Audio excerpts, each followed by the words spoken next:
போடுங்க போடுங்க வரேன். அடிப்படாது போடுங்க, கீழே போடுங்க. அப்படியே நான் அந்த மரத்தில் சிக்கி விடுங்க, அப்படியே வந்து எடுத்துக்கிறேன். ஒரு 7-8 காய் இருக்குது, அவ்வளோதான், எல்லாம் முடிஞ்சு. 3 மாதமாக பீக்கங்காய்க்கு பஞ்சம் இல்லாமல் வாரத்தில் 2 நாள் 3 நாள் பொரித்தோம். அக்கம் பக்கத்தில் இருந்தவங்க எல்லாத்துக்கும் கொடுத்தோம்.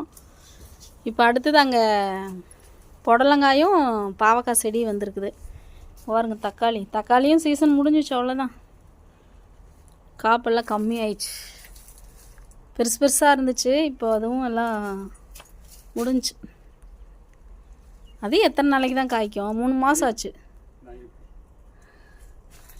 தைப்பொங்கல்லேருந்து காய்ச்சிட்டே இருக்குது. இது எத்தனை நாளைக்கு தான் காய்க்கும்? அவ்வளோதான், இதுவும் சீசன் முடிஞ்சு. அங்கே ஒன்று பாருங்கள், கம்பி மேலே நடக்கிறாரு வருங்க ஒரு குரங்கு. மழை வேறு வந்துட்டுருக்குது எங்கள் ஊரில்.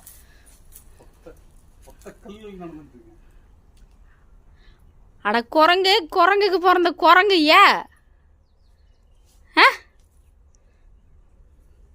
அவ்வளோதாங்க. பீக்கங்காய் இருந்ததெல்லாம் பொரிச்சாச்சு.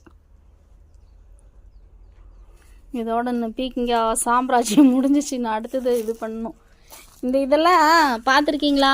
இது உரிச்சிட்டு உங்களுக்கு காட்டுறேன் பாருங்க. இது ஆன்லைனில் விற்கிறாங்க. இதெல்லாம் உரிச்சிட்டு உங்களுக்கு காட்டுறேன் பாருங்க. இதை நெக்ஸ்ட்டு பாவக்காய் செடியும் புடலங்காயும் வச்சுருக்கேன். அதெல்லாம் வந்துச்சுன்னா பந்தல் போடணும். இது பாவக்காய், இது புடலங்காய் செடி. இங்கே இருக்கிறதெல்லாம் புடலங்காய் செடி.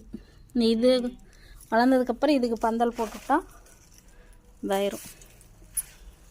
மழை வேறு வந்துட்டுருக்குதுங்க.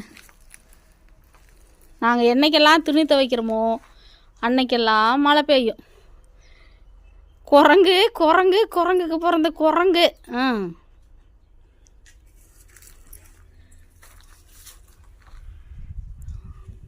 மழை நின்றுச்சு.